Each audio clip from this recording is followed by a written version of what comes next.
Hello, greeting everyone. Good afternoon. Greeting. Can anyone hear me or can I be heard? Yes, I can hear you. Can you hear me? Yes, Mr. Charles, I can hear you. Thank you.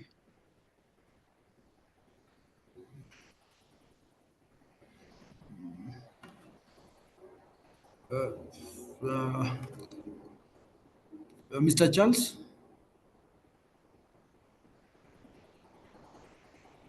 Yes, please. I think we are right on time as the IEK Aviation Taskforce, and I believe the president should be joining us soon. So, if it is okay with the other members, I think we might start our discussion.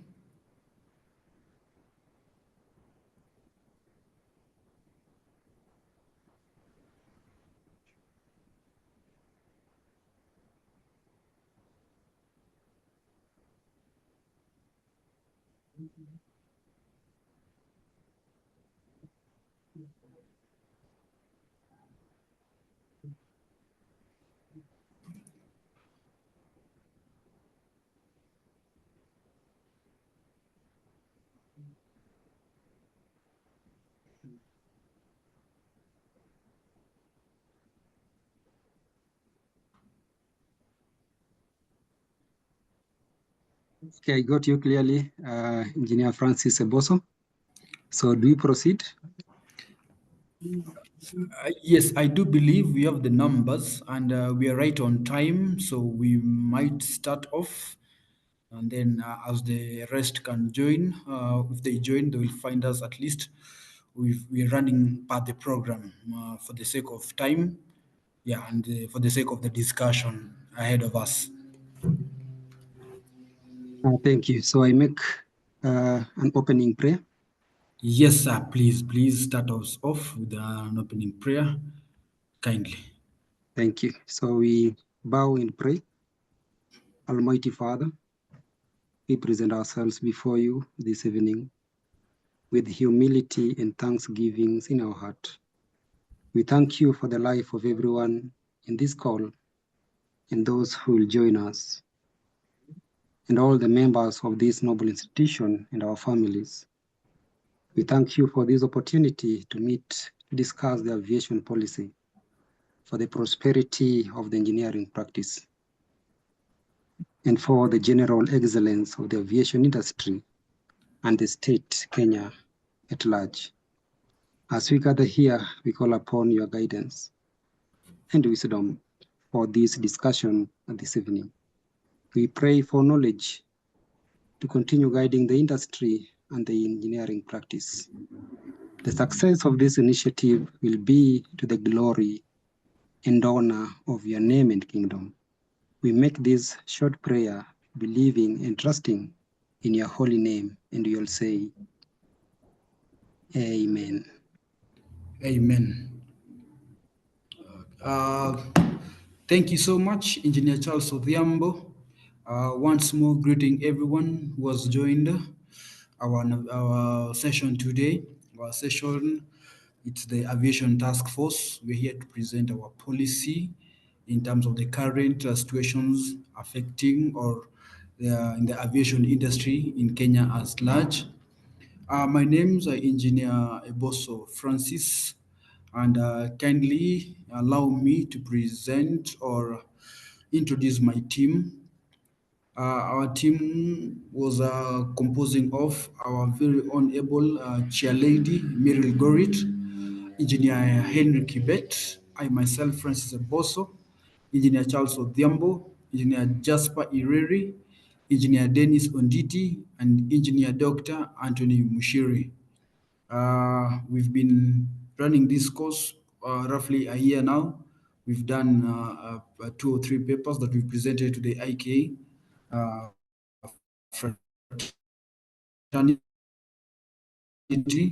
in terms of the current situations that are affecting the aviation industry. Detailed report of what we've been ahead of us. Each and every slide will be tackled by the designated engineer. Kindly feel free to take down some notes and feel free to ask as many questions as possible. So for right now, we will kindly ask to receive the remarks from our president if is within the group, and if not, we'll just proceed to the select slides. Thank you so much.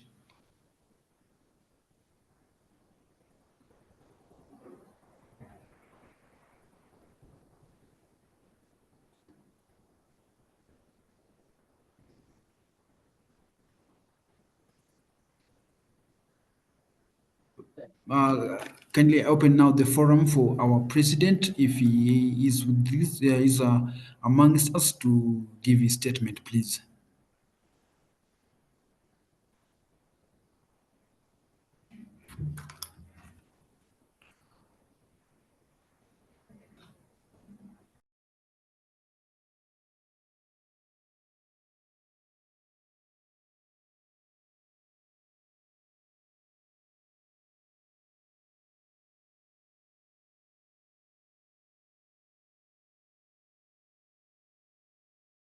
So, Engineer Francis,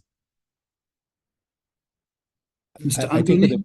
with the permission of the Secretariat, we can proceed, and then maybe where he joins us, he can also give his remarks at the end, so that at least we can proceed on with the webinar. Thank you. Okay, Anthony Mshuri, that is well noted. Kindly, I will ask you to take us now to the various slides and sections that we have for our presentation. Thank you.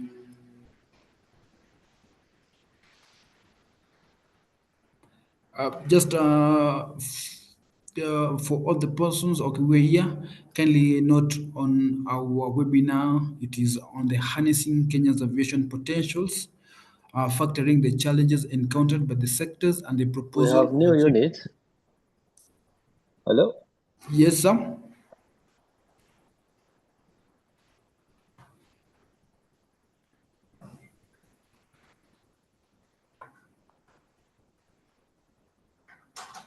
Sorry, sir.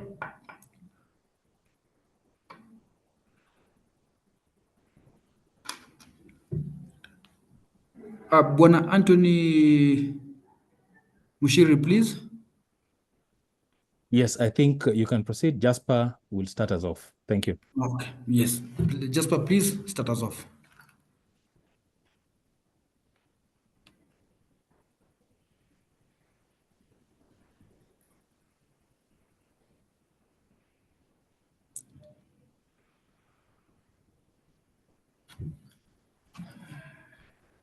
Engineer Jasper? Please unmute me. Okay. You can hear me now? You're not audible. Okay, we can hardly hear you. I'm near now. Can you hear me? Yes, it's.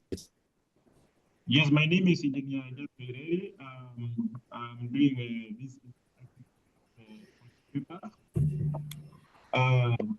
That is on harnessing Kenya's aviation potential encountered by the sector and proposals for achieving a world-class aviation industry in Kenya. Next slide, please.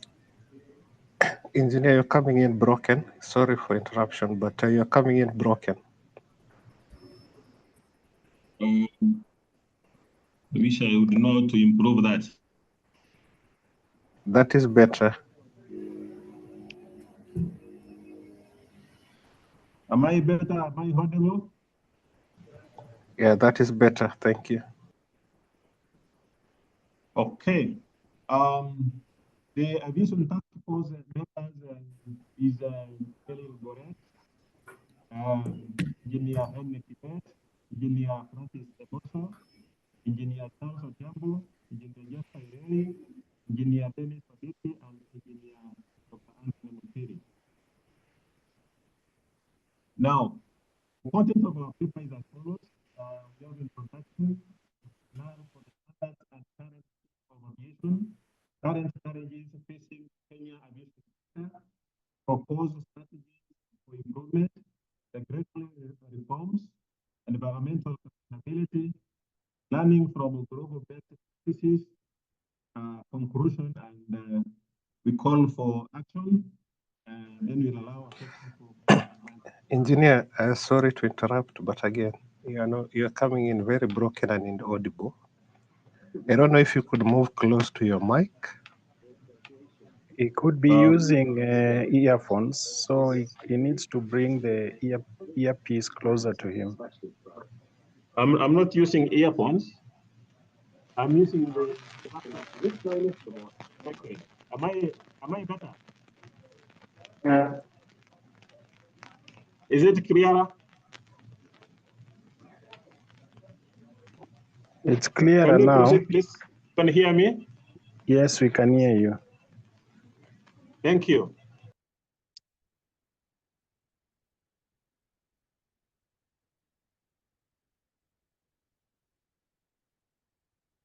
Are we still in connection? Are we still in connection? Yes, engineer, we can hear you. Kindly proceed. Thank you. Introduction. We look at the importance of aviation in one in economic growth and how aviation trade and cargo transport and the like. Now, on economic growth, aviation contributes significantly to Kenya's economy, accounting for approximately 5% of GDP. It supports industries like tourism, trade, agriculture by providing fast and reliable. Thousands of jobs are created directly. Airlines, approximately 15,000, and indirectly, hotel travel agencies, approximately 96,000. Now, on the connecting Kenya to the world, Kenya aviation sector connects major cities like Nairobi, Mombasa, Kisumu to global hubs. Jomo Kenyatta International Airport is a key aviation hub for East Africa, for East and Central Africa, boosting international business development. On cargo, on trade and cargo transport, export of flowers, fruits, vegetables, meat, and fish heavily depend on air cargo, mainly to Europe and the Middle East. Aviation supports quick and fresh delivery, essential to for maintaining Kenya's reputation as a top administration. Next, please.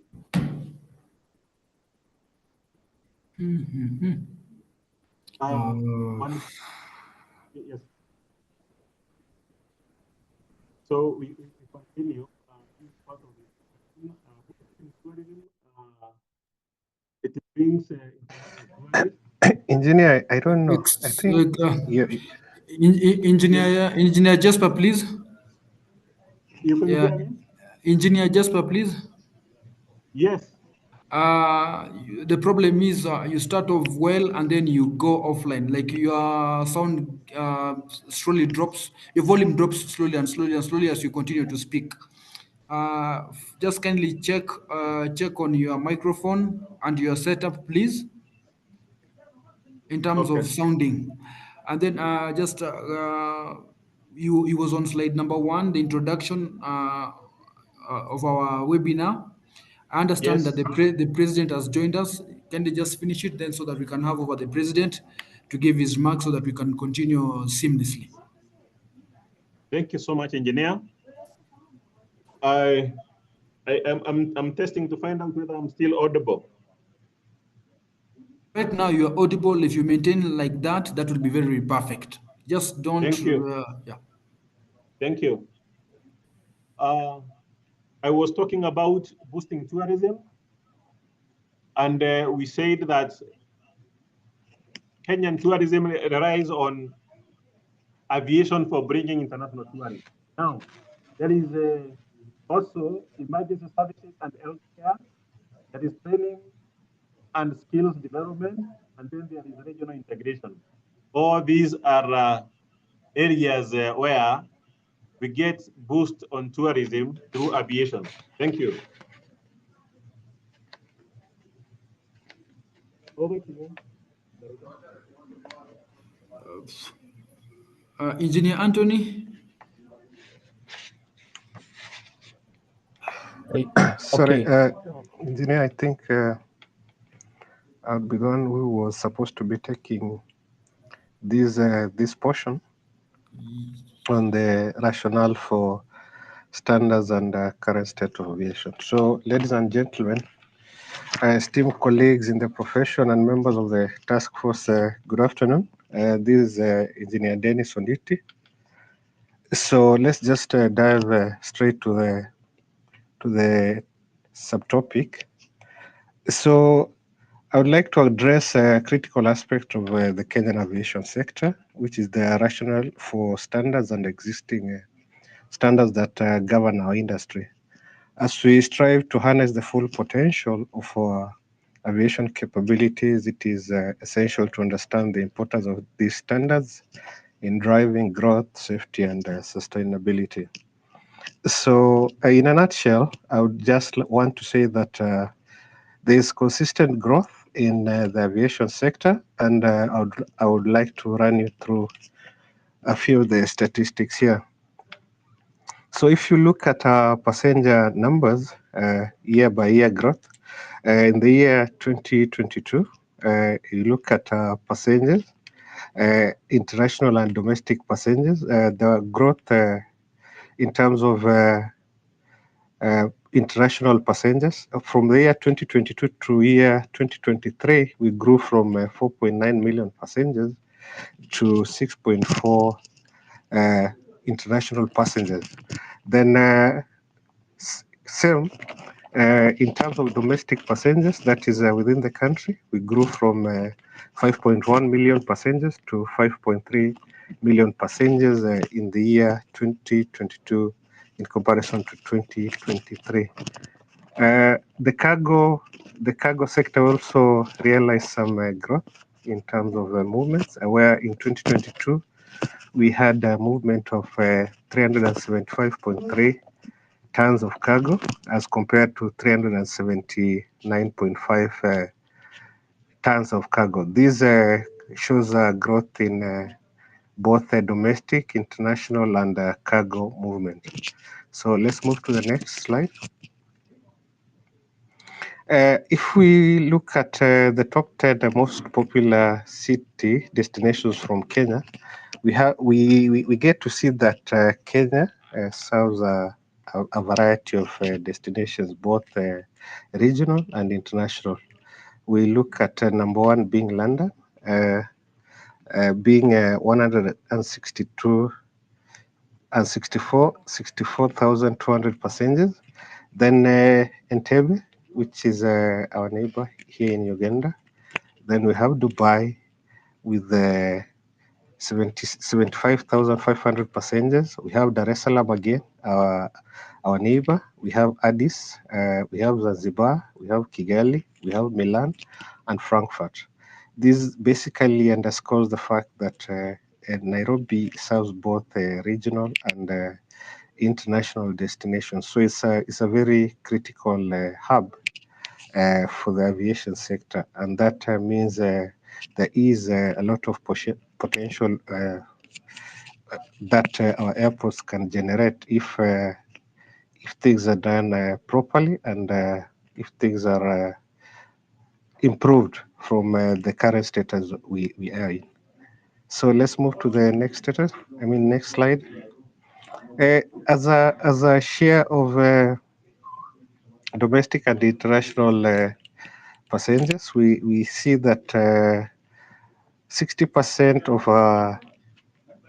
our passengers are domestic, then 40% of our passengers were international passengers. This is in the year 2022. The data is from IATA. If you look at our departures from Kenya to the regions, departures from Africa accounted for 37% of the total departures from Nairobi. Departures to Europe, 28%, to the Middle East, 13%, to the North America, 12%, to the Asia Pacific, 10%. This again underscores the importance of Nairobi as a whole, because we get to notice that Nairobi serves a number of varied and important destinations, both in Europe, Middle East, America, Asia Pacific, and all over the world in a nutshell. So let's move. Again, this data also just shows that there's a growing trend in air services, both within Africa and with other regions. This is based from data from the year 2015 all the way to 2023, apart from, of course, the year 2020, where there was a dip in travel generally. But even after that, we've seen a trend rising and the travel hitting post-COVID numbers. So this is a very important situation. This shows that aviation is a very resilient sector and a very resilient industry that has potential for massive development for our country. Thank you. Let's move to the next one. Yeah, so essentially what I've been trying to drive at is the importance of these standards. So in a nutshell, they facilitate economic growth, they facilitate safety and compliance. These are basically the standards. They facilitate operational efficiency. My colleagues will delve deeper into these items as we move through the slides. Thank you. Thank you, Engineer Nditi.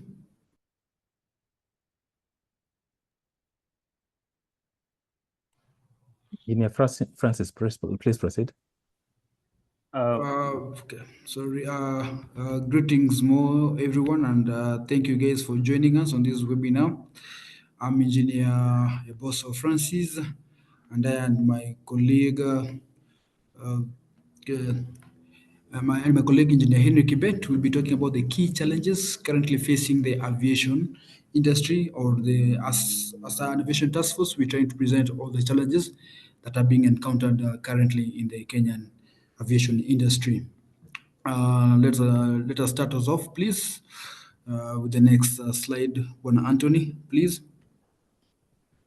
And we tried to group our challenges into three brackets: infrastructure development, navigation and safety systems, human capital, and training.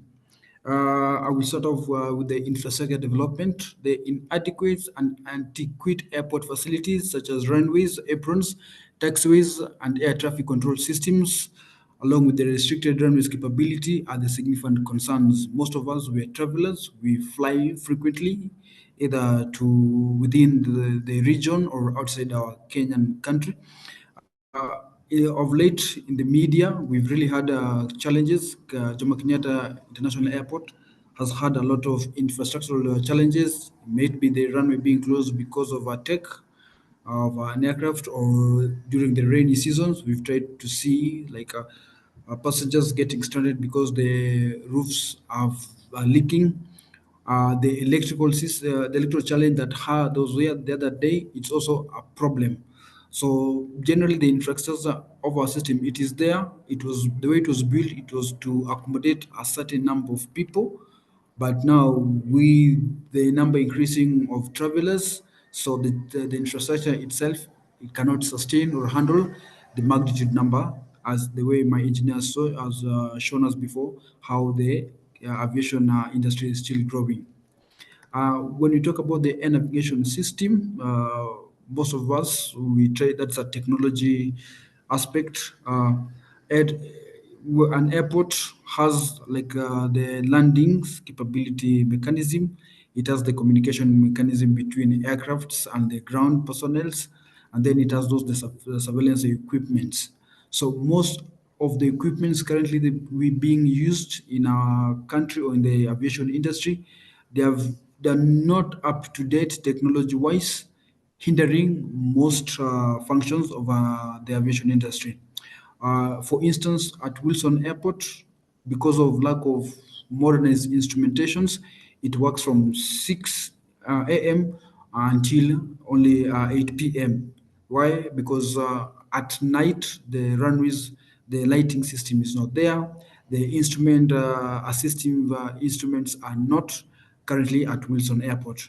At Jomo Kenyatta International Airport, we have, yes, the instrument enabled landings, but they're only category 2. They're not way advanced. So that's why you will end up watching the news that when it is rainy or when the weather is terrible, most of our aircrafts are being diverted to other regional ports because they can handle such traffic. And then when you talk about human capital and training, the aviation industry falls under the Ministry of Transport Department, but again, it goes ahead and split into the Kenya Airports Authority and the Kenya Civil Aviation Authority. The Kenya Civil Aviation Authority is the only system, the firm that is mandated in the training or approval of set up organizations that can do training. Currently, those institutions, they're not well distributed country-wise, so you end up, most people have to travel only, say, to Nairobi to gain certain trainings.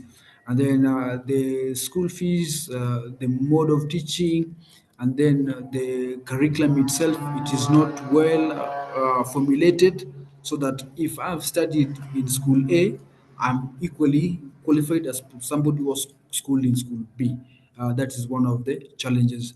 And in terms of the traffic controllers are all trained by the Kenya Civil Aviation Authority and their department. So finding somebody who has studied outside coming in start the career has to face some challenges in terms of converting his papers or trying to get an internship or getting a startup of his career. So we end up having shortage of personnel, inadequate training in schools that is working for the same for pilots and engineers. So pilots, we know we start off with a PPL, private pilot licensing, then you go to a CPL, a commercial private licensing. Sorry, those types of licensing, they're all mandated under the Kenya Civil Aviation Authority, and how they're stipulated, how you move from one class to another one is itself a challenge. I will kindly ask my colleague, Engineer Henry, to continue with the next slide, please.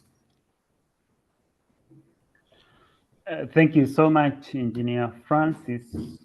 We go on in the next slide. We're talking about current challenges facing the Kenya's aviation sector, and we have issues on regulatory and institutional framework, where we are talking about the rule-making process requires time to transition from the Civil Aviation Authority to the Ministry of Transport.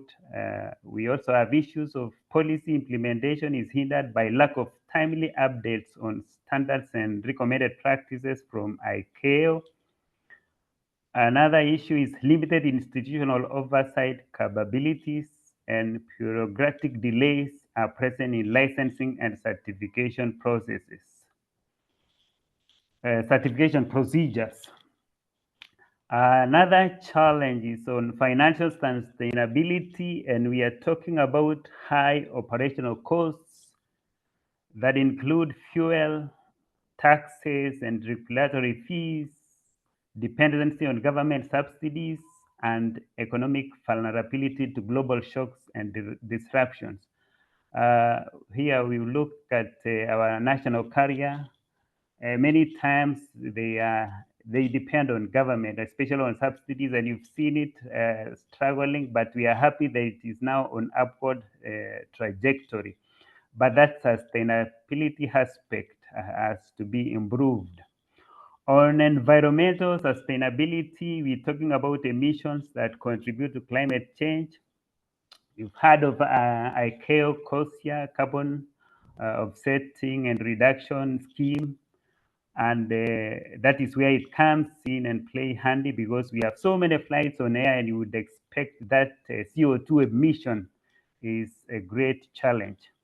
Then we have limited uptake of sustainable aviation fuel. This technology is still very low because it's not been improved, and so we still don't really have this sustainable fuel available en masse that can support the industry as it is right now. Engineer Mushiri, let's go to the next slide. Okay, briefly, let me just give proposed strategies for improvement on infrastructure. We talk of there should be consideration in upgrading runways with improvement of rapid exit, taxiway, and have a category 3 ILS that supports all-weather operations, especially in Jomo Kenyatta, so that we avoid those diversions. Additional infrastructure like navigation equipment on other airports like Moi, Kisumu, Wilson, Eldoret, upgrading of customer handling facilities to international level. On navigational systems, I want to applaud Kenya Civil Aviation Authority. They have really tried, and we really have enhanced and improved equipment for communication, for navigation, and even surveillance. And it is something that has been going on for the last 3 years. There is a great improvement on infrastructure, and soon we'll be competing with the world-class airports in terms of infrastructure because of Kenya Civil Aviation Authority. Okay, we have short-term plan is to develop and implement a comprehensive airport master plans to include runways, development, airport expansion, facilities, cargo, etc. And then we also, because of funding, we are proposing promotion of public-private partnership to finance airport expansion and modernization. You saw what was happening last year, especially on the Adani issue. And we are proposing from this team of aviation that we promote PPPs to finance airport infrastructure. Then on long term, source for alternative area with space for construction of runways, taxiways, and aprons, especially Jomo Kenyatta. Construction of control tower at every airport. We have airports that still require, like Diani right now, we need to have a control tower being constructed. And I think there are also proposals at the advanced stage at Kenya Civil Aviation Authority to have, even Lord will have a control tower because of the traffic that go into these airports. Then improvement of ATM by modernizing air traffic control system to enhance efficiency and reduce delays. Okay, thank you so much. I will hand over to the next person to do the presentation on the next slide.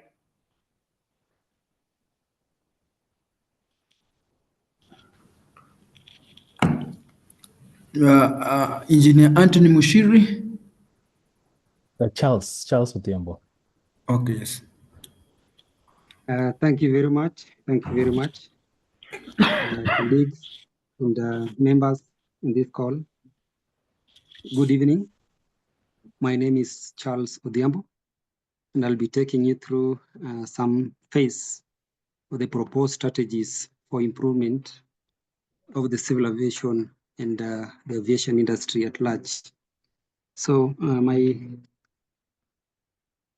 my colleague has talked about the ground infrastructure, and he touched on the airport and those facilities that are required to handle and expand the capacity of the airport. Just to mention expanded runways, more efficient taxiways system, and even the rapid exit. And so mine will be to talk slightly about the air navigation systems and the human capital and training. So as a medium-term plan, our proposal is to shift from the contemporary, from the traditional route-based navigation system to the contemporary performance-based navigation system. And this will help in expanding and even helping to cope with a lot of traffic that is coming into our airspace. Because when we do the performance-based navigation system, then we are able to reduce the separation between traffic and therefore accommodate as a lot of aircraft during a particular time. And the second one is to prioritize phased modernization and regular maintenance schedules so that the equipment that we have can work within acceptable reliability and availability range. Long term is to allocate resources for cutting edge CNS ATM technologies such as ADSB. ADSB is a technology that enables communication between aircraft, broadcasting their positions. And the second one is the multilateration, which allows coverage and detection of aircraft even within far-flung areas, say those areas that are very far from more developed areas like Nairobi. And this will add on to what we have as the primary, the secondary radar, so that the coverage within the airspace can be enhanced. One of the main benefits of having expanded coverage is to enhance safety and capacity. The next one is human capital and training. And the reason we pick on this is because aviation requires a lot of competency and skills to drive the operations. You realize that various functions within the aviation, be it piloting, be it the engineering, the flight dispatch, the air traffic control, the flight dispatchers, there are people that must be trained to some standards that are set by the International Civil Aviation Organization so that they can be deployed. So sometimes you find that people are trained within our organizations in Kenya, but after attaining some level of competency and gaining a lot of skills, then there is movement from Kenya to other more developed countries. And so that means we deprive the industry of very qualified personnel. And so that we reduce that or prevent that, our proposal is to develop strategies for retaining these skilled professionals by creating state-level policies, setting minimum salaries, and even motivation so that we are able to train and retain within our industry. The second one is to support aviation training institutions to boost workforce development, improving training accessibility and affordability. Because again, you realize that aviation training is not cheap per se, and it may not be accessible to those many desiring individuals who have the desire and even the ability to be trained and become good professionals, because the cost is not within reach of so many people. And so if we have strategies and policies that will allow accessibility of this training, and we boost the equipment within the training institutions so that you don't just train the theory part, but you also beef it up with this practical skills and even on-job training, then you are able to boost the number of professionals. And then number three is to encourage airlines to recruit and support emerging professionals. For medium-term plan, upgrading aviation training institutions with the latest technologies and revised curricula to meet the industry standards. Most of the systems require simulators, the up-to-date simulators. For pilots, we may need simulators for the modern aircraft systems, the Airbus, the Boeing, and so on. So if we have these facilities within our training institutions, then we are able to boost the numbers of the professionals. Okay, the last one for me is a regulatory and institutional framework. You realize that aviation is highly regulated so that you are able to have standards of safety, the efficiency, the regularity of the air services. And therefore, whatever is done within our institutions, KCAA, KAA, Kenya Airways, the training institutions, the maintenance organizations must be in line with the requirement of the International Civil Aviation Organization and also the regulations of the CAA. And so for this, our proposal is to have automated regulatory processes to enhance efficiency and transparency so that you don't have to come to, say, Kenya Airports Authority or Kenya Civil Aviation Authority to do your applications. If we have automated systems at the comfort of your coach or wherever you work, you are able to submit your applications and get your applications processed, and you get the end product, perhaps air service license or your own license as a professional. Number two, ensuring policy compliance with ICAO standards through regular review of our documents and procedures, and also incorporate updates that come from various annexes. Number three, enhance regulation to avoid conflict. Sometimes because of different acts creating different organizations, you may have conflict between one set of act and another set of act. And that will not augur so well for the prosperity of the civil aviation. The next is to revamp aviation policy to drive growth, create jobs, and position Kenya as a regional leader. As my colleague talked about the infrastructure that we have within our region, the Jomo Kenyatta International Airport, we are able to have enough infrastructure so that the region becomes a hub. Once we have a hub within our region, then it means so many passengers will come from various areas, pile up in Nairobi, and take a long-haul flight to the far east, to the far west. And that will boost our position as a job creator. And then simplify regulations, reduce red tape, and ensure clear rule application by KCA. We have to be cognizant of the fact that not everybody who is a player within the aviation industry may understand the technical and these big terms that come from the International Civil Aviation Organization. So for us to ensure prosperity and continuous growth, then you have to make sure that the regulations, the procedures, and the policies can be read and understood by those who play within the industry. And the last one is to foster collaboration and engagement with industry in creating regulation. This one is a very important part because you create regulations to help the industry.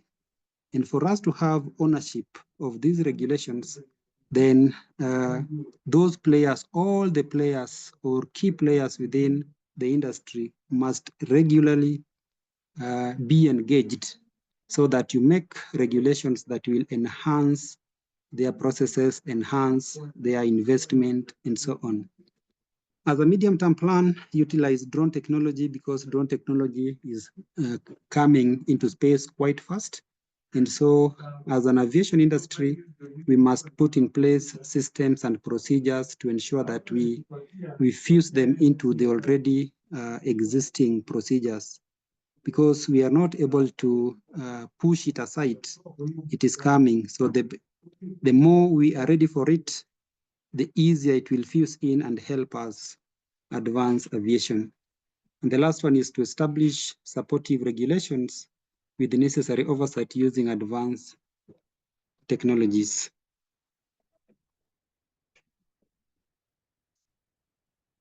Okay, I will. Thank you. I'll continue.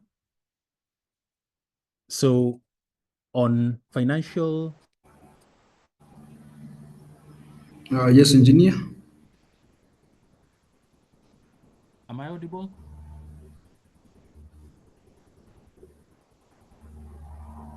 Can I be heard? Yes, Yes, you loud are. and clear.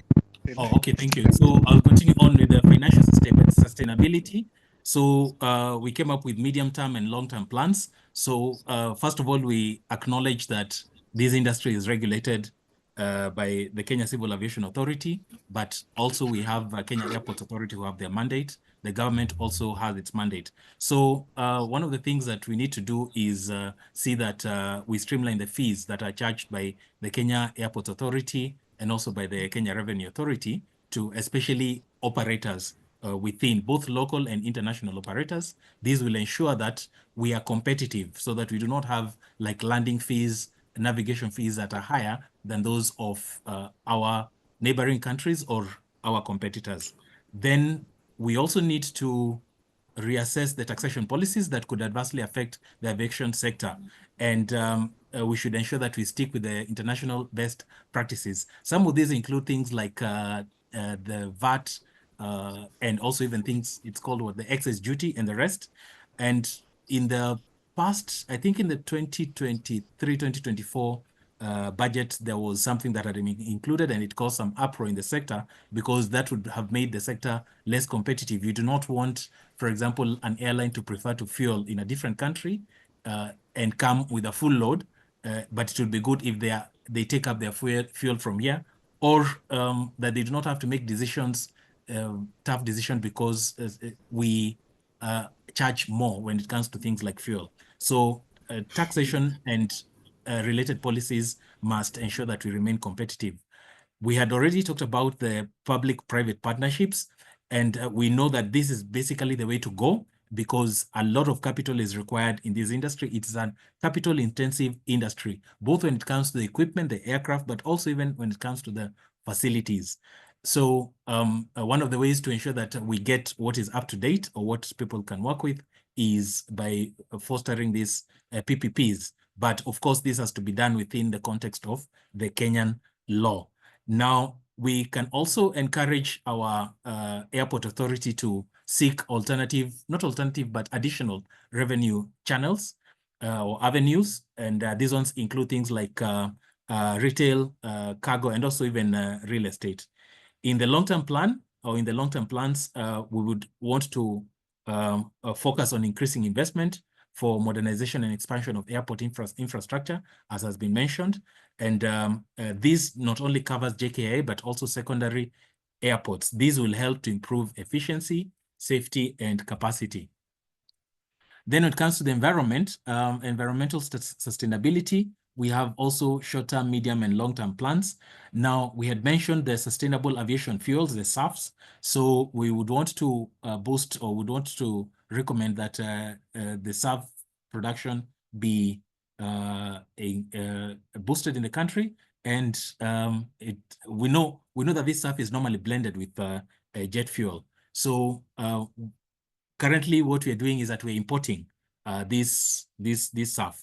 So we'd also want to encourage local research when it comes to the generation of the SAFs. There are different ways in which SAFs can be produced. The other thing is to optimize air traffic management and route efficiency while reducing aircraft weight to minimize fuel burn. This is achieved through navigation techniques that include things like guiding proper descents, timely descents, so that aircraft, for example, do not have to remain long in holding patterns. They are not only tiring for passengers, but they're also environmentally unfriendly. Things like single engine taxiing, this has been implemented in some airports. It is not a rule, but airlines are encouraged to work with this method because you are just working with one engine, so you burn less, and that way, of course, you save our environment slightly. Then, of course, there's a use of lighter materials. This is specifically also in terms of the equipment that is being used, so that you don't spend too much fuel in transporting the material. Now, airlines can also be encouraged to upgrade to efficient aircraft. Again, this is a policy. A policy can be developed in such a way that it encourages the use of a more efficient aircraft. Things like offering, they're called what? Incentives, yeah, and maybe even penalties for where aircraft are used that are heavily polluting aircraft are used. You penalize them, and for those who use aircraft that are efficient, you give them an incentive.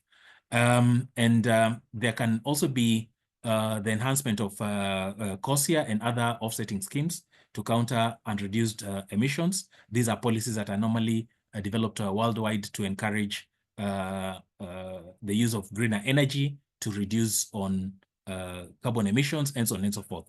Now, another thing that can be done is the improvement of the airport layouts. So this can be optimized. So the optimization of airport layouts and ground operations to reduce taxiing times and also congestion. So this can also be achieved by increasing even the number of taxiways that are available. In the medium term, we can also talk about things like, we had talked about research that actually applies for both short term and also medium term. We can also encourage the use of hybrid technology to reduce emissions.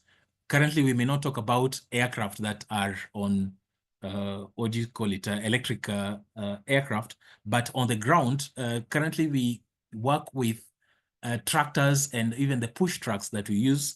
These ones can actually be upgraded so that they work on electricity. There's also something else about when the aircraft are on the ground, instead of them running on an APU, the auxiliary power unit, they can also be connected to ground supply units, and that will help to reduce the emissions. Of course, someone may say maybe the electricity is being generated using emitting methods, but what we can do is play our role. We start here by saying we're going to use electricity. Then we hope that upstream, something can also be done. We can also implement advanced air traffic management systems for efficient flight paths and to reduce holding times. We can also explore carbon capture technologies for airports and fuel facilities to reduce on emissions. We talked about the electricity to or electric and hydrogen, moving away from the fossil fuels. And the other thing is also come up with provision for facilities to hold things like SAFs. And this can only be done if this is encouraged through subsidies. This is something that has got to come from the government.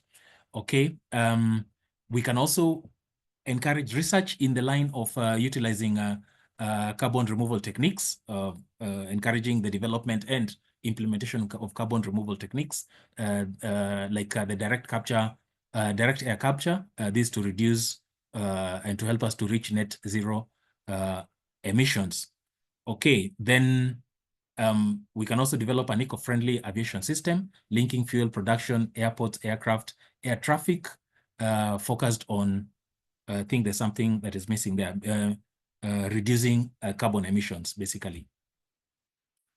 Good. So in summary, from what it is that we've been presenting, the Kenya's aviation industry holds a strong growth potential. We've seen it from the figures that were shared, and this can be attributed to its strategic geographic location, the robust tourism sector, its established status as East Africa's leading airport and cargo hub, and also its rich human capital. We know that we have very many Kenyans who are highly skilled, very well trained. So this is actually something that helps to contribute. Actually, it's not just in the aviation sector, but also in other sectors. And it is this that actually encourages a lot of traffic, both human and also cargo. Then projections also indicate that with the right investment or right investments and with the proper policy reforms, the sector could more than double in size over the next 2 decades, and adding millions of passenger journeys, creating hundreds of thousands of jobs, and also significantly boosting our GDP.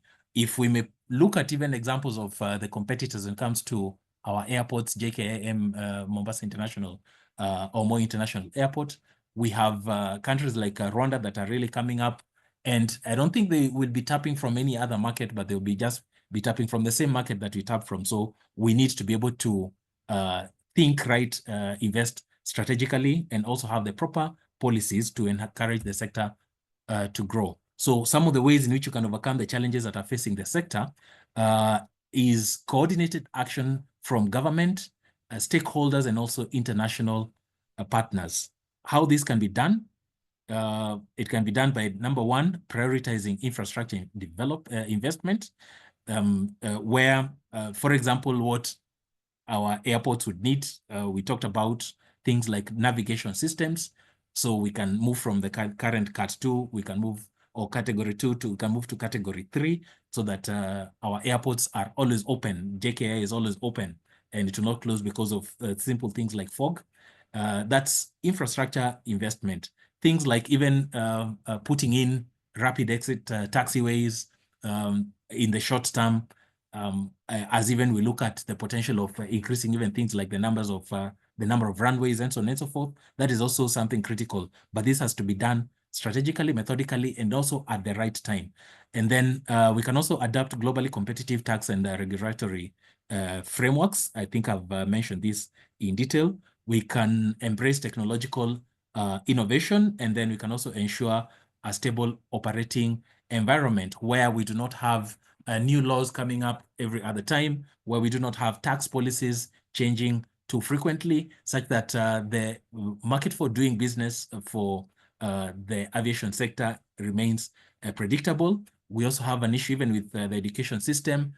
We also have an issue with the licensing system. I think it's been mentioned how it is that the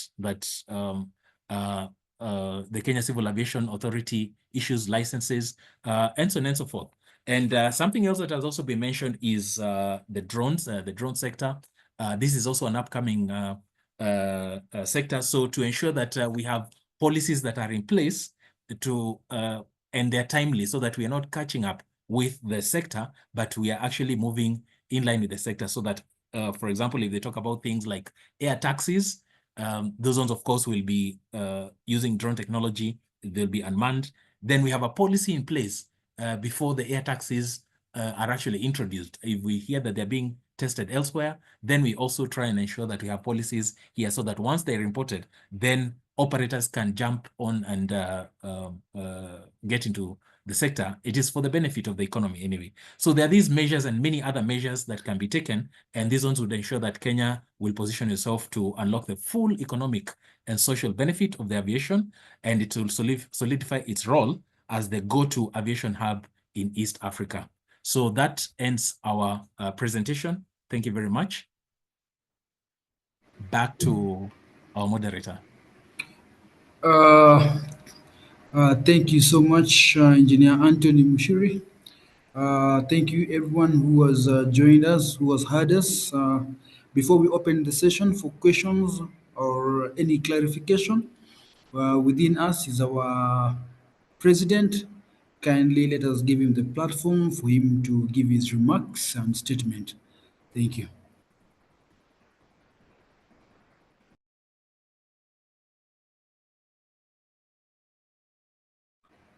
Hello, everyone. Hello. Yes. Yes, now it's time for our president to give his remarks and statements. And then we may continue to questions and any other clarifications that other members seek. Thank you very much. Can you hear me?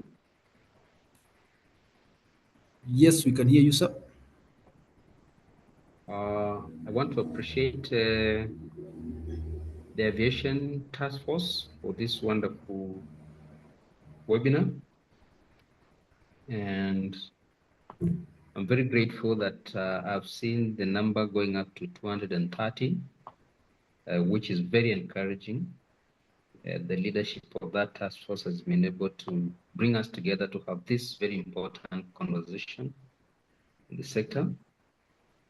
I'm very pleased that we could all join, and we all appreciate that we have very many of our members working in the aviation sector. I am a practitioner in the space in the sense of not being in the aircraft, but on the design of facilities on the air side, land side, aprons, taxiways, and runways. So I do know how critical it is.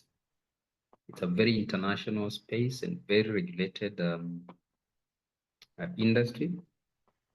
And when we come together to have these kind of conversations, we are really enhancing understanding, and aviation safety is very critical for all of us. And so thank you very much, the task force, for really putting up this very educative webinar. Of course, the webinar provides us with the invaluable opportunity to delve into the policy statements that we are proposing as IEK under the leadership of the task force. And what we are doing is that we are trying to see what would be our input in improving the sector. We have actually seen from the data the potential we have for growth.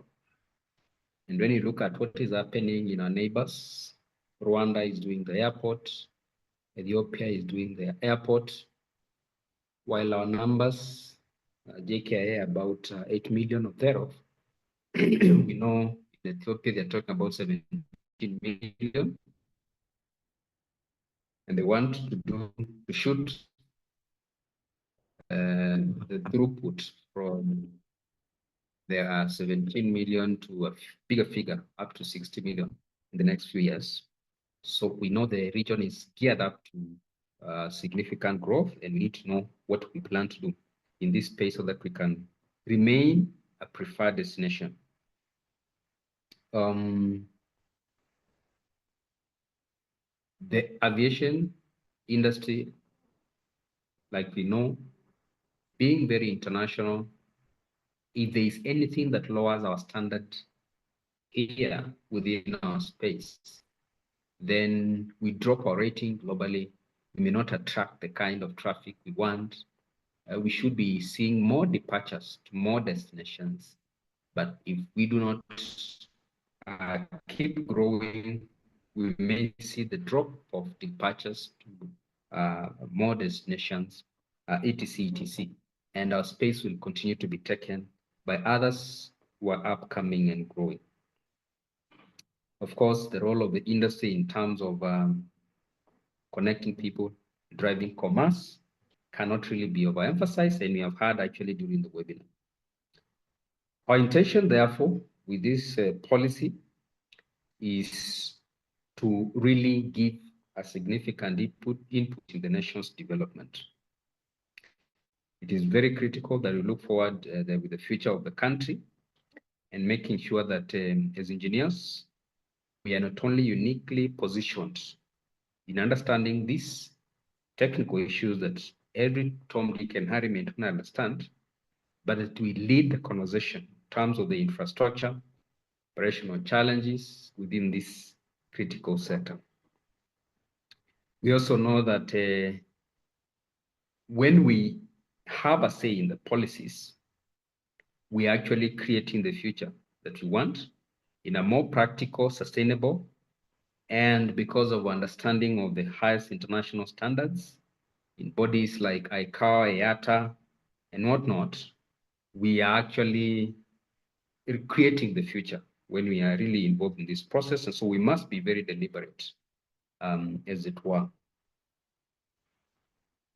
We really appreciate our colleagues who are taking lead, whether in KAA, whether in KCAA, whether in KQ, and many other spaces within the industry. Understand the space to work and it is you who are in the front line of offering the services, and we want to work along so that whatever we are proposing really is what will make this country move forward in as far as this sector is concerned. Therefore, we must make sure that we remain ahead of the technological advancement. We all know that AI is coming in, big data analytics, they're coming in to really revolutionize how we work in almost all sectors. And we must be in the lead in all these spaces. All the So the society looks upon us to lead in innovation, and growth is squarely on the shoulders of engineers. It's only that people want to manage engineers, but when we roll up our sleeves, we should be able to lead this growth. Therefore, it's an opportunity for us to apply ourselves creatively, to apply ourselves in ensuring we innovate. You know, simple things like a design of rapid exit taxways will actually improve our facilities, for example, and so many other options that, of course, have been mentioned in this conversation that we have at our disposal, and we must keep on trying to be innovative. Yes, improving our facilities from Cat 3, Cat to Cat 2, and all manner of things. If we want to retain the edge, even regionally. My view is we also need to have more airstrips around the country, airports, so that we can continue to build our infrastructure, because we all know if you can land, for example, in GKA, which other nearby airports are you going to land? What kind of airplane can you land in Eldoret? Category A, B, C, D? You know, can you land those kind of airports all over there? And so does that then place us somewhere regionally and internationally because of the facilities that we have? And we know you need so much spare fuel or minutes of fuel for you to circle to a nearby airport and stuff like that. So that those really are some of the things that we are considering, even as we are advising the government, as it were, in our policy proposals. And so I'm very excited that we have had these conversations, and more importantly, that we are taking lead in this. The intention is, after these policies are discussed at this level, now we formally consider them validated by membership, and then we forward them to policymakers. And I'll be very excited to take lead in these kind of conversations, because then we will be setting pace for what our country needs to be taking a lead. And it is us technical people who should lead this conversation. So thank you very much. I do hope that now we can proceed to have the QA session, more conversations, and then when we wind up, we will have a very solid document that we can engage policymakers with. And so thank you very much. Thank you, Bono President, for the remarks, and for the members who are here. We'll try as much as possible to accommodate each and everyone's question, input, or suggestion. We'll try to go systematically so that everyone can be heard, or we can get an opportunity to respond to all our queries. So I think with the assistance of Bwana Anthony Mushiri and the rest of the team, we'll try to take the questions respectfully. And if question has been heard or not been heard, or time has caught on you, kindly just put it in the chat so that we can try to have some people having questions in the chat and some people having questions verbally. Now, thank you. Okay. Thank you, Engineer Francis. I'm looking at the chat. There is a question about the recording. I think that's been answered. There's also a question by Engineer Wanyela. He says he's from the KAA. So he says he has some diverse aviation well, he's from the KAA, so I think he's knowledgeable in the area. So he's asking how many slots were allocated to engineering aviation experts from KAA, KCAA, KQ, and others. Maybe that question can be answered by someone from the secretariat or the board whoever works on the applications. I'm not able to answer that question. Just on the same question, Bwana Anthony, for Engineer Wanyela.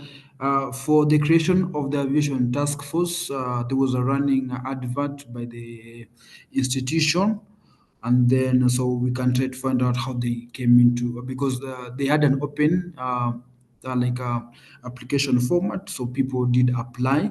So I don't know if he had seen the advert or if he did apply and he was something like that. So I think the board can go ahead and give us clarity on that.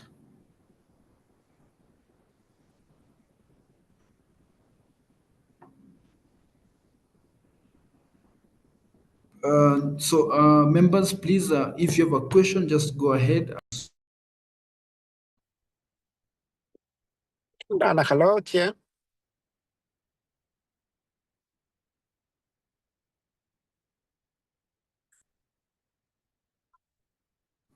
Hello, Bwana Julius, go ahead with your question. My name is Engineer Wagai, working in the aviation space. I think I never had anything to do with the land use policy, the land use policy and land use in Kenya. That's one of the major challenges we're having with aviation facilities. Where we find people build like Wilson. One of the challenges of Wilson, there's a lot of approval of high-rise structures around aviation facilities, both which will might affect our facility. You should have looked critically on land use policy and zoning and approvals by the county governments that might have a bearing on our competitiveness and future expansion of our aviation facilities. So maybe, I don't know whether you consider that as a secretariat. Thank you.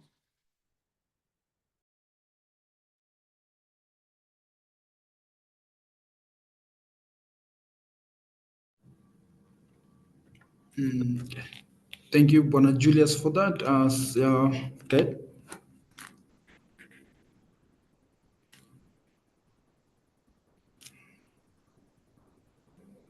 Okay, maybe just to add, thank you, Engineer Julius. I think that is something that can be added to the policy.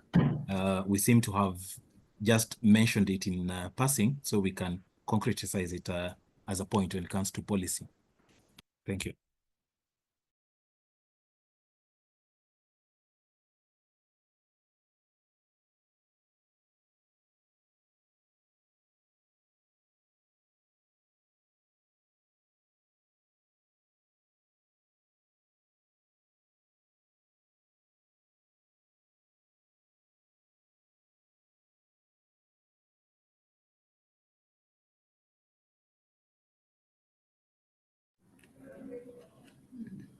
Okay, anyone else with a question? There was a question that was asked in the group in terms of internship. Yes, internship, it is a running thing in Kenya. Almost organizations, they do offer depending on your specialization or activity. The chances, I know, they are limited in terms of availability, but they are there.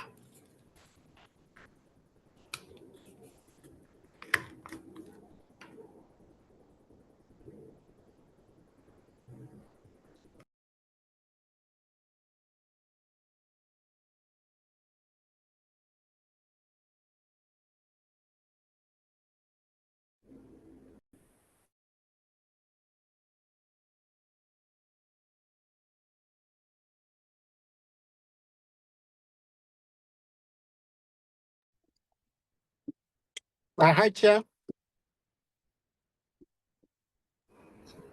Yes, Engineer Julius. I think I would suggest that you co-opt officers from both the KAA, KCA. There are so many reports that have been done on aviation, both in Kenya, so that you can understand, because it's more complex than, yes, I have listened to your report, but if you have a critical analysis of what ails aviation sector in Kenya. It's more deep. So you needed to co-opt people working in the aviation space, both in agencies, both KCA, KA, and the operators, KQ, uh, and the likes. So you'll appreciate we need more than yes, the points that you have highlighted are welcome and reaching. But in Kenyan aviation space, I think it's more complex than meets the eye. So for us as the as IEK, we need first to interrogate. There are various reports that have been done previously on what needs to be done to make aviation in Kenya grow. One, having modern facilities, expanding our existing ones, but we seem not to get it right. So maybe before you submit the report, get hold of engineers or people working in the aviation space in Kenya, so that when the document that comes out is enriching and it can go a long way in making Kenya a competitive space. Thank you.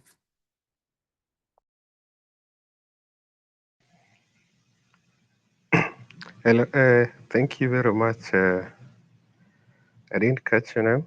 Maybe you could just tell me your name again. But I've listened to your feedback, and we do really appreciate it. And interestingly, our chair works for KQ.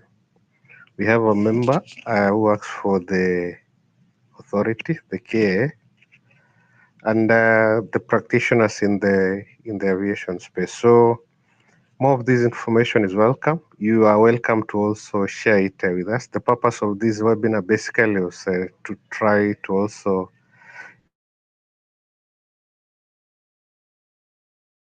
get to gather as much information as possible. So if maybe you have more insight, you're also welcome to assist us in this policy paper development. But yes, we hear you. Maybe this is also an opportunity to engage further with a broader spectrum of the industry players. Thank you.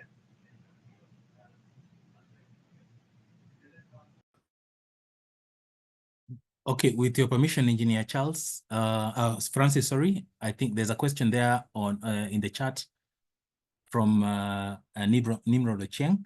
So he says, with the rapid evolution of the aviation industry, particularly the rise of unmanned aircraft, drones, and hybrid vehicles capable of both ground and aerial movement, how are current air traffic control systems adapting to ensure safe and efficient integration of these technologies into controlled airspace? Are there specific regulatory or technological frameworks being addressed in the current policy? There's still another question there about, from this report, do you consider military as part of aviation sector? Progress for they do come in upon crisis. I think, I'll mention something about the first question, and then I'll also ask Engineer Charles to say something, because Charles actually works for the Kenya Civil Aviation Authority. I think I mentioned this. I mentioned the unmanned drones. I think it was mentioned twice, and even towards the end. Yes, we have the act, and I think there's also an act that was the 2020 act is being revised, and it went also through stakeholders' views and stuff like that. So it's still being upgraded, and they want to ensure that there is provision for unmanned aircraft, and more so to help contain also the development or the advancement of this industry, because it's an industry that's moving really fast. In terms of whether there is equipment on ground that can be used by the air traffic control, I think Engineer Charles can say something about that. But before I hand over to Engineer Charles, concerning the second part of military as part of the aviation sector, yes, they are, but you realize that we mainly talk about two sectors. We have the civil aviation, and then we also have military aviation. So we can only deal and talk about civil aviation because the military aviation is well developed and well advanced in its own merit, and it has its own way of operating, but there's a place where they come together. But for purposes of a policy like this will be a policy that addresses the civil aviation. Engineer Charles, if you have something to say about ATC and unmanned vehicles.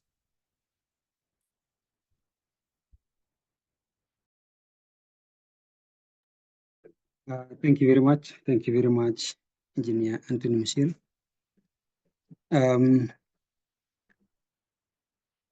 So I'll address the question on the unmanned aerial vehicles, the term that we normally use for drones. So yes, drones are coming, and of course, some are being operated within our aviation system. And as Engineer Anthony said, is a technology that we cannot wish away. We only have to develop systems so that we accommodate them safely. I remember one of the incidences that happened in the Western countries where a drone crossed the path of a manned aircraft. And it was not immediately identified the source and the intention of that drone, and the airport was closed for a number of hours. So that just gives us what may happen if we allow these drones to come in and fuse into our system without proper policies and regulation. So I want to state that as KCAA, or as the aviation oversight, the main document that help us manage is the Civil Aviation Act that spells out all the functionalities within the aviation system.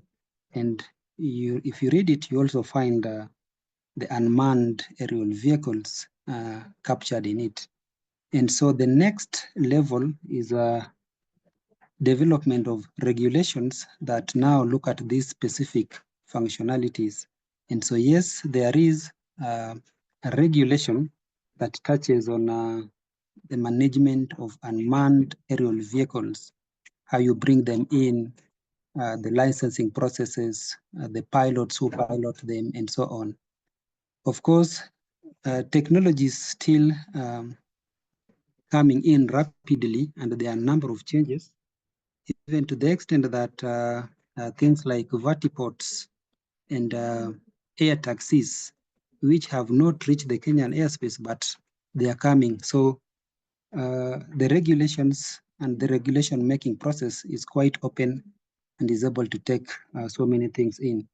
What we don't have, and this question was also asked, is a system for surveilling, or rather having the picture of which drones are operating within which part of the the airspace. That is what we call UTM, unmanned control system for the drones. What you have is the system for the manned aircraft. So maybe with time, the aviation players in the policy making organs will come up and purchase this UTM, and that will now enhance the safety and operation of drones within the Kenyan atmosphere. But right now, what we have, they are there, the regulations are there that are able to control their operation within the airspace. I submit. Thank you.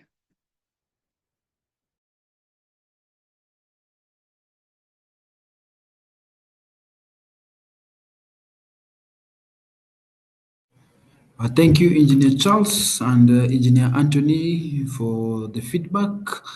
Anyone else with a pressing question, an input, or a query? Thank you.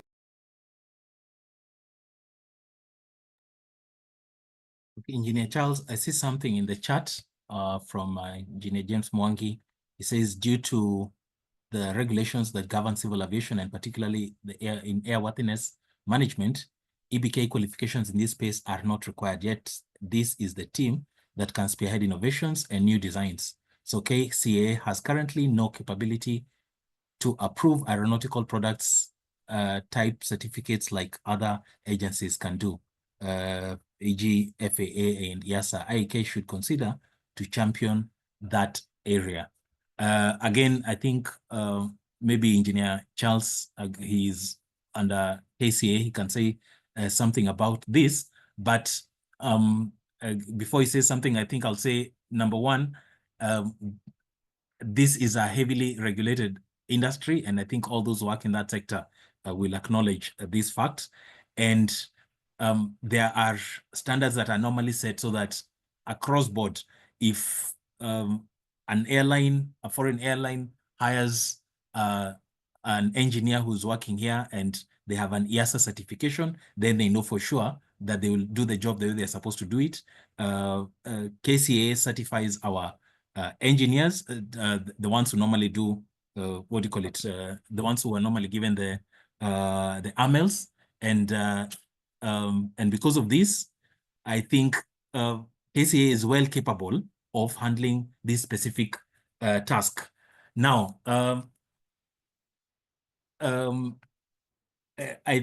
when it comes now to how it is that maybe EBK can come in and IK, I think through maybe lobbying, well, also maybe through such a policy paper, we can basically ask to work together with. But currently, it's only KCA that is mandated.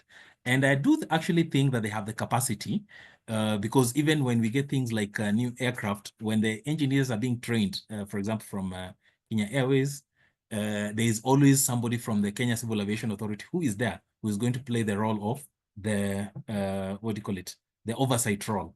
But maybe Engineer Charles, you can say something more about this. And in case there's something in particular, Engineer James, you'd actually want to point out, maybe you can still add it to your comment. Engineer Charles. Thank you, Engineer Anthony.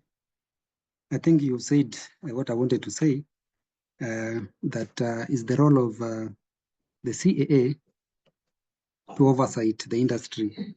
And there is no point in time when we can have a gap.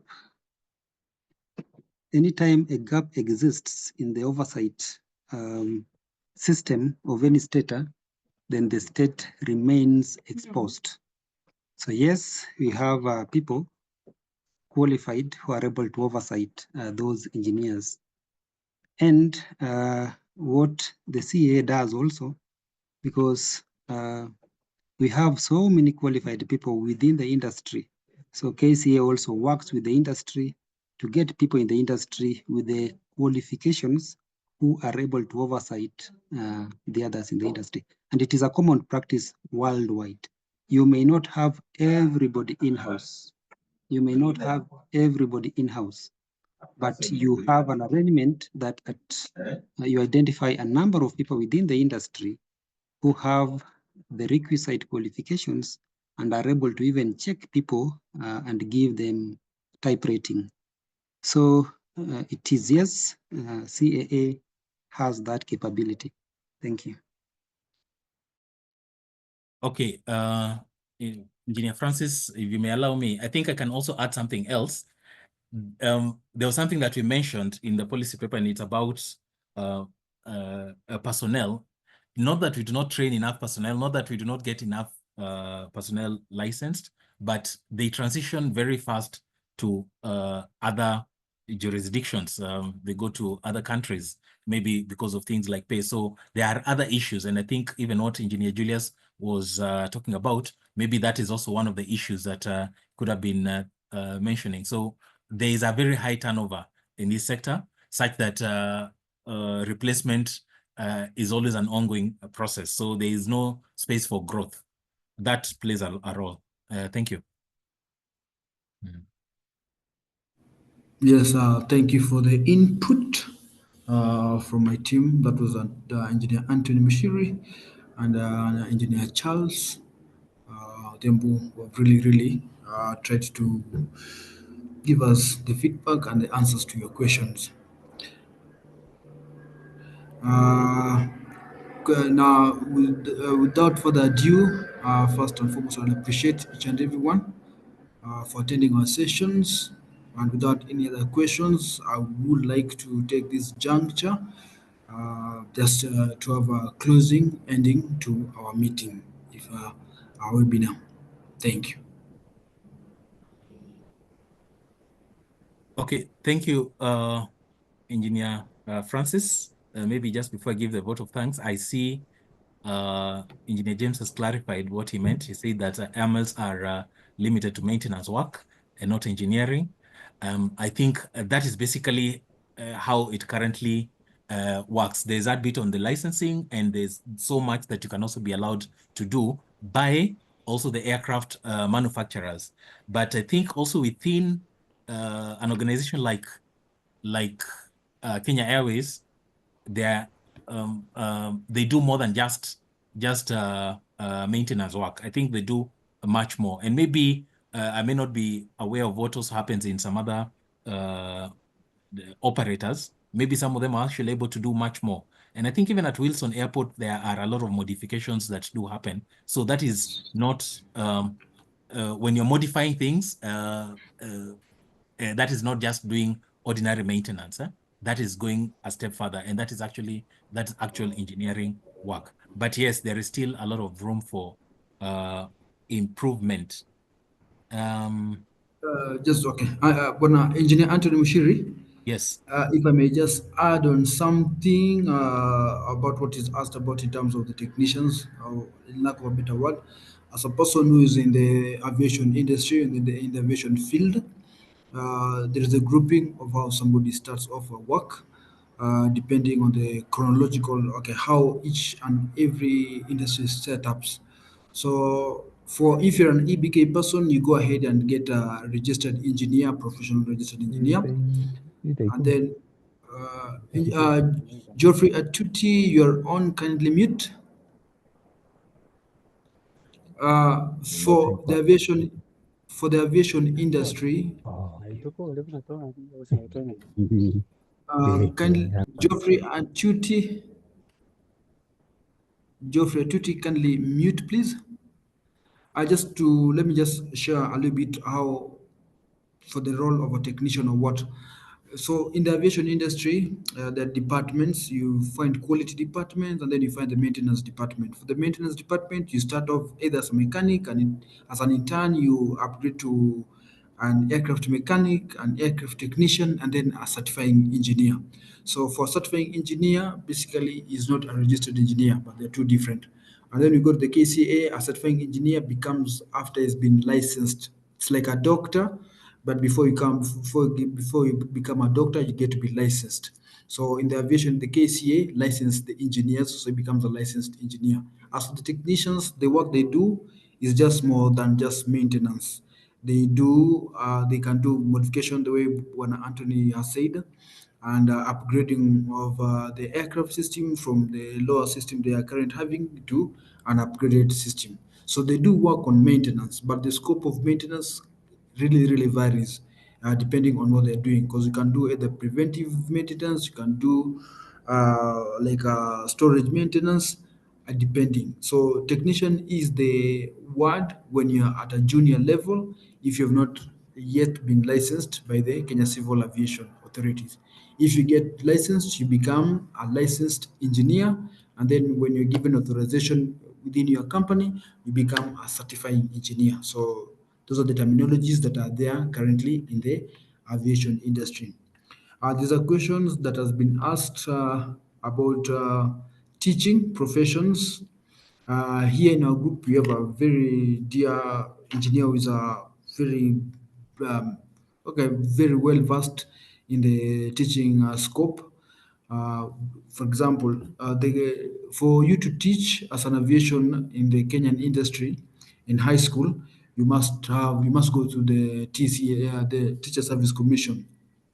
Currently, I'm not aware if the TSC has a docket or has a platform or has an opening for somebody to go in fully as an aviation teacher there. So most institutions that they work or mangos I know, they liaise with the people already in the field.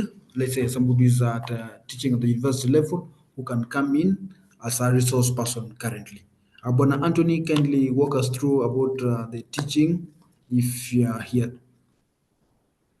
Okay, thank you. I think I'll just say in summary, I may not be conversant with the way high schools recruit teachers for this particular sector, but from what I'm reading, it is difficult for them to schools find it difficult to maintain teachers from this sector. So if there is something that could be done to encourage that from a policy point of view, that's how I want to read this question, that if there's something that can be added to encourage maybe more teachers to be absorbed in who have this background. I think it's something that we can look at, and then we see how it is that we can incorporate it into the policy. But that will, of course, require some us to find out, for example, what happens in other schools where aviation is taught. Where do those teachers train, and so on and so forth. I think there was Wellington who was trying to, Engineer Wellington, who was trying to say something. Yes, can I be allowed to ask? Sure. Thank you. Today I'm learning, and I'm happy I'm learning. But what is the requisite qualification for an engineer in CAA? Because what I understand to be an engineer, today I'm hearing different words. I have looked for something to do with aerospace and aeronautical, and in the register, I'm only saying 6 persons. So do we have any of the 6 in CAA? Because the way I'm understanding Mwangi is particular that this space is not recognizant of engineering, because civil, particularly in not due to the regulations that govern you people in the civil aviation, particularly airworthiness management, EBK qualifications in this space are not required. So do we have engineers per se? Let me ask that in CAA. And engineers in CAA, I'm thinking of aeronautical and also thinking about this thing, aerospace. I'm saying so respectfully because I have a student somewhere who is doing aerospace. And now looking at what I'm hearing today, you have people you are calling licensed engineer and another person certified engineer. Are they engineers? Mr. Wellington, if I may address your question, please. Yes. I am Engineer Mbuka Francis Aboso. I'm one of the 6, and we have Engineer Anthony Thank you. Mishiri. You're Thank also you. one of the 6. So I think the aviation industry, okay, for the engineers who have done aeronautical engineering, have not yet fully stepping into the EBK and EK fraternity. So that's why the numbers is a little bit limiting. And then when you come to the aviation industry, for example, somebody like me, I've graduated as an engineer.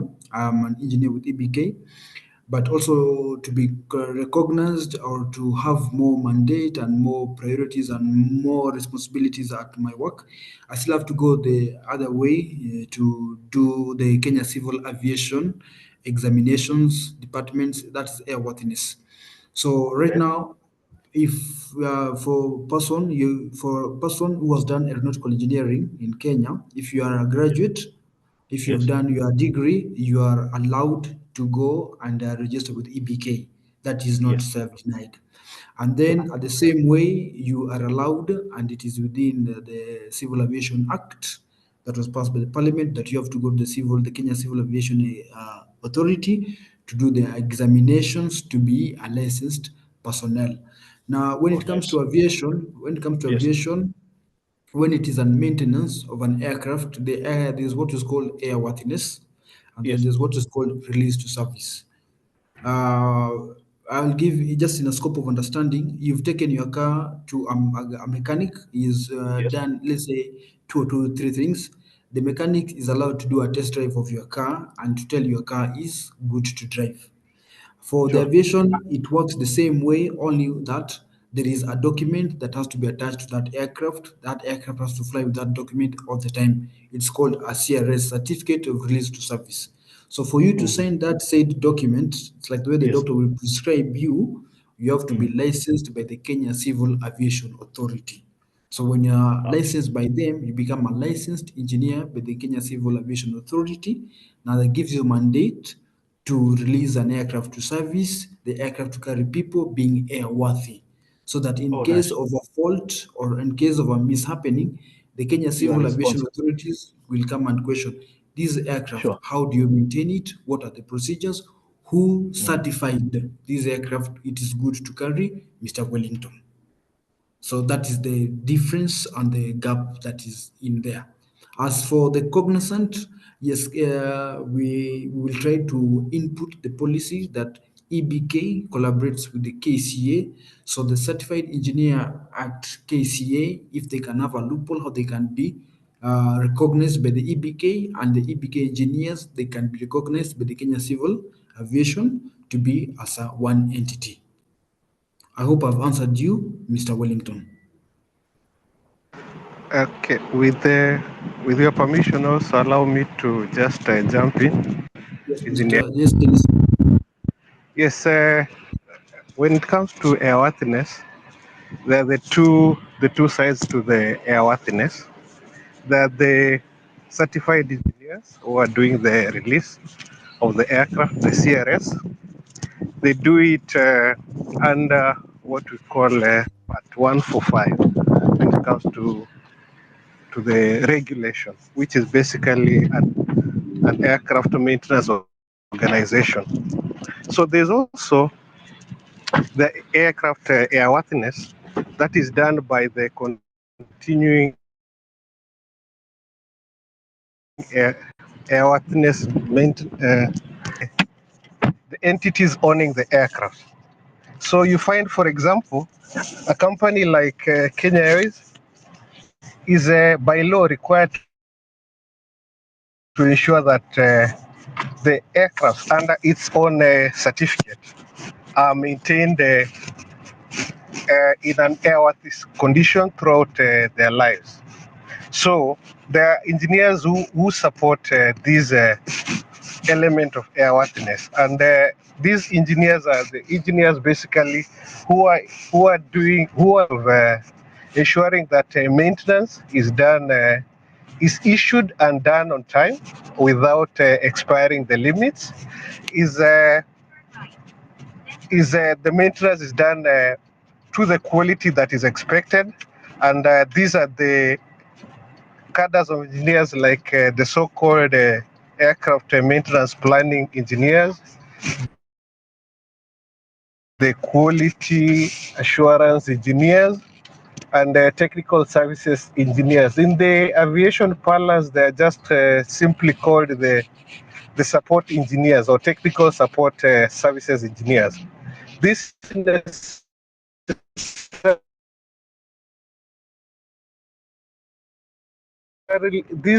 kind of engineers don't necessarily need to have that certification airlines. We do not have to go this KCA route to get the KCA licenses, but we also work for the airlines airworthiness. I think that's my addition to this. Thank you.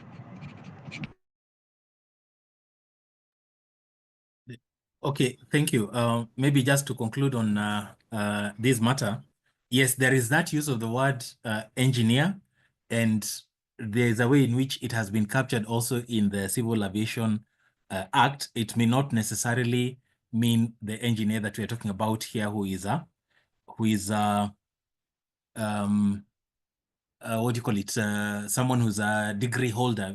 We see, like, if someone is doing a BSc Aerospace or BSc Aviation Technology. There's a different context, but I think also what also Engineer Dennis has put towards the end, there are different parts. So in fact, even to relate to the question that's being asked by Engineer Alfred, this aviation sector, everyone touching a plane is an engineer. There is a way in which the civil aviation documents refer to them as engineers, yes. And you need a license. So beyond having that background training, there is a licensing that happens, and that is normally handled by the Civil Aviation Authority. And yeah, you'll be licensed in Kenya. You can also have an EASA license to also operate in Europe, or even to handle aircraft on behalf of European licensed aircraft, and so on and so forth. I think that should be it for that part. Maybe I can also support a little bit. Yes. Yes, President. Thank you very much. The presentations are fantastic. I think one way of asking yourself is, even when you're not in the aviation industry, and you're just a civil engineer involved in the roadworks and all that, and then you have a EBK license as an engineer, so that you have the legal title engineer before your name, you will still find sometimes it necessary to take additional courses and get certified by FIDIC, for example. You sometimes find it necessary to take additional courses and get certified by PMP and whatnot.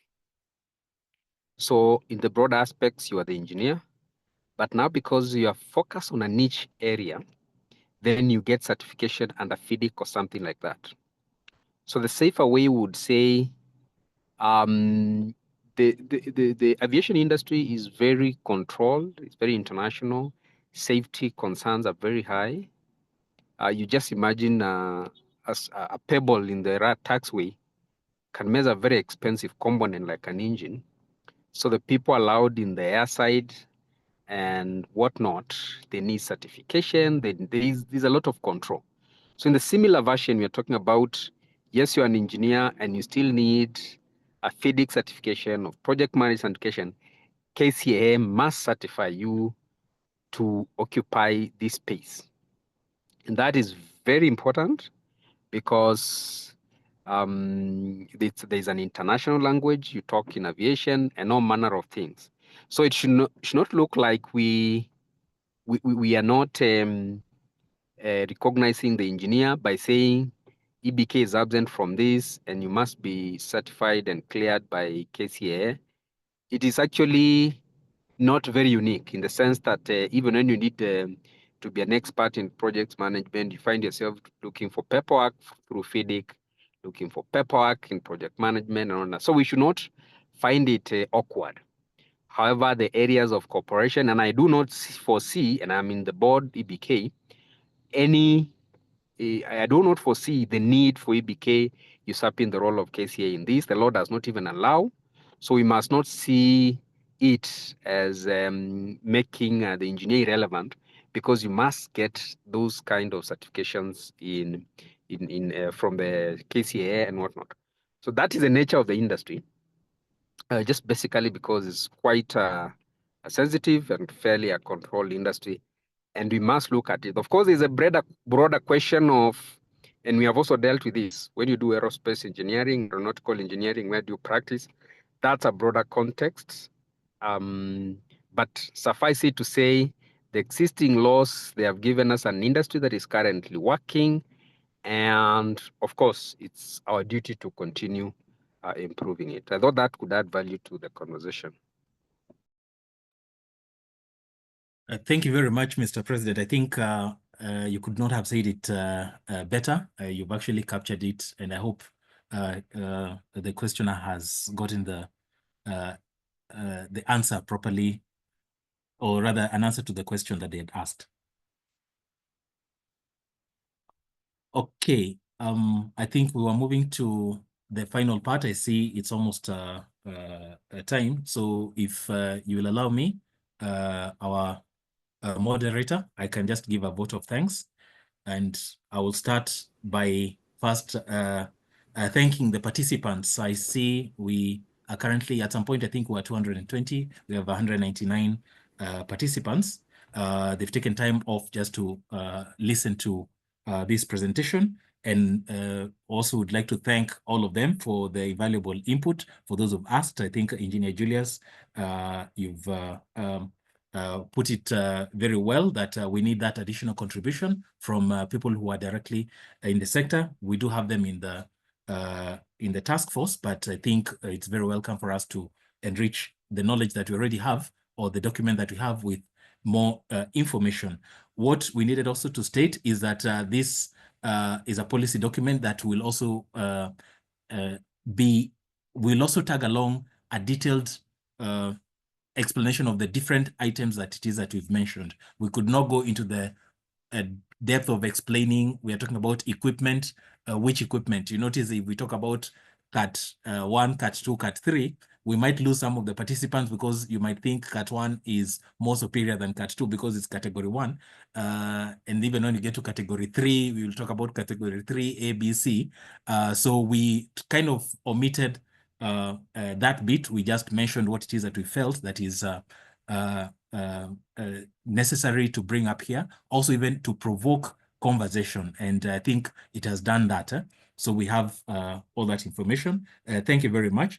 We'd want to thank the IK board, well represented here by also the president, for according us the opportunity to serve in the task force, and also even the secretariat for the support that they've been giving us so far. We always have somebody from the secretariat joining us during our different or various meetings. And yeah, and also for all those of us questions and all the other contributions, thank you very much. I see something like, please share your document. The discussion is very crucial. We appreciate all this input. I think the board will be sharing the document once it's ready with the rest of, with the entire fraternity of the institution, so that it's available to everyone to read and to know exactly what policy it is that the IEK is proposing to the government and or to other stakeholders in the sector.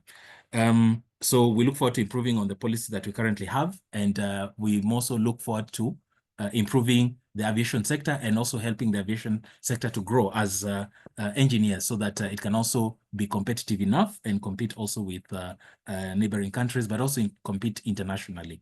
I think with that, I have nothing to add, and just to say thank you very much. Back to you, Engineer Francis, to close. Thank you. Okay, thank you, Bwana Anthony Mushiri, for the vote of thanks. Members, engineers, thank you for availing your time and joining our webinar. It has been productive, and we're looking forward to sharing you a well-detailed document in regards to our webinar. Thank you for the attendance. And then with that, thank you. Have a lovely evening, and thank you once more. Bye-bye, everyone. Thank you. Thank you and bye-bye. Bye, thanks.